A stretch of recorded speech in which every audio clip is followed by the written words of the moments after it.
ki hanımlar çok aramızda. Neden? Çünkü hanımları özellikle de tırnak içinde kocaman harflerle yazmaya çalışıyorum. Anneyi çekip alırsanız aile kalmaz. Aile kalmayınca millet kalır mı? Hiçbir şey kalmaz. Millet olmayınca devlet olur mu? Olmaz. Onun için dünyanın en önemli konusu sadece bizim Müslümanların değil.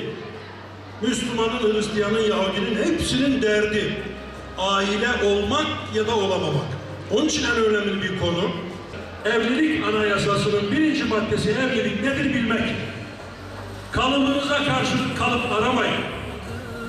Kalbinize karşılık bir kalp arayın. Şimdi kızım diyor ki hocam evlilik yaşım geldi. İsteyenlerim de var. Neye dikkat edeyim? Bir, adamda ahlak ve karakter var mı? Güvenilir bir ahlak ve karakter var mı? Çevresi, arkadaşları, ailesi bu havayı veriyor mu? Söz bir Allah bir diyen bir anlayışın insanı mı? Çok âlâ. Eğer bu varsa düşünmeye başla adamı. Delikanlıyım. 2, seven bir yürek var mı? Var. %50 tamam. Gerisini düşün. Gerisini nasıl düşünecek? Biraz kafayla, biraz da kalple. Onun için büyüklere diyorum ki evlatlarınızı sevmedikleri insanlarla evliliğe zorlamayın. Şimdi toplumun temel meselesi budur sevgili kardeşler. Peki nedir? Örtülü bir feministlik duygusu kızlarıma aşılıyorlar maalesef. Önce eşitlik. Hak, hukuk tabii ki eşit yahu. Ama yaratılışta eşit miyiz? Baştan söyledim. Dedim ya ben bazı erkeklerle bile eşit olmayı kabul etmem yani.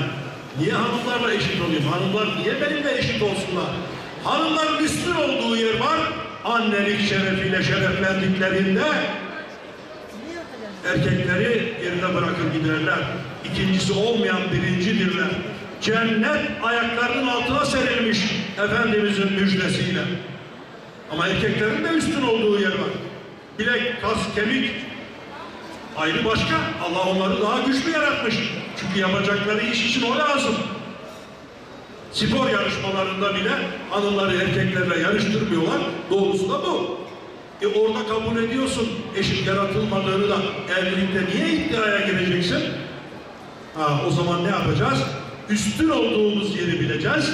Zayıf olduğumuz yeri bileceğiz. Ona göre davranacağız. Yarış değil ki aile. Yarışarak aile kurulabilir mi sevgili kardeşler? İşte bu üstünlük iddiasıyla kızların maalesef o örtülü propaganda sonunda kraliçeliğini ilan ediyor. Beyler de onun tesirinde delikanlılar. Onlar da krallıklarını ilan ediyorlar. Biz evlilikte tek beden, tek ruh olan birliği göreceğimiz yerde kral ve kraliçe savaşlarını görüyoruz. Ve sonuçta aile devrilip gidiyor. Hocam evliyiz, nasıl mutlu olacağız, mutluluğu nasıl artıracağız diyenlere birinci somut tavsiyem şudur. Aile meclisini kururuz. Aile meclisi dünyadaki en önemli meclislerden biri.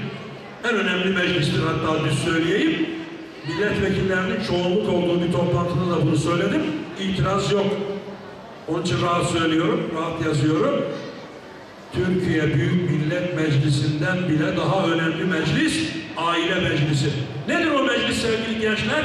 Her akşam 15 dakika baş başa diz dize göz göze olacaklar aile meclisinde. Hiç olmazsa 15 dakika çay saatinde çocuklar konuşacak. Sansürsüz olarak tabii saygı sevgi çerçevesinde büyükler dinleyecekler. Anneler, babalar, abiler, ablalar. Paylaşım olacak. Kafalarında getirdikleri bilgileri göreceksiniz. Kalplerinde getirdikleri sevgileri anlayacaksınız. Doğruyu tebrik edeceksiniz. Yanlışı da ayıplayacaksınız. Ama öpe seve okşaya sevgi merkezli eğitimcilik ortaya koyarak. Her akşam hocam ne yapacağız 15 dakika diye bana soruyorlar. Ben de diyorum ki bir ailenin her akşam 15 dakika paylaşacağı bir yürek, bir sohbet, bir kitap yoksa o aile alarm veriyor. SOS batıyor aile gemisi, dikkat ediniz. Ama bazı ailelerde ne mutlu Ne diyorlar? Hocam bunu 15 dakika yetmiyor. Çocuklar bayağı konuşuyorlar. Beyefendi ben bir şeyler söylüyorum. Bunu yarım saat yapsak mahsuru var mı diye saf saf soruyorlar. Ya korkmayın diye 15 dakika diyorum. Yarım saat, 45 dakika, keşke bir saat paylaşsanız. Ama o paylaşım sırasında o renkli ekranlar kapanacak. Adamın gözü maça kaymayacak. Ana habere kaymayacak. Baba habere kaymayacak. Göğsüne bakacaksın.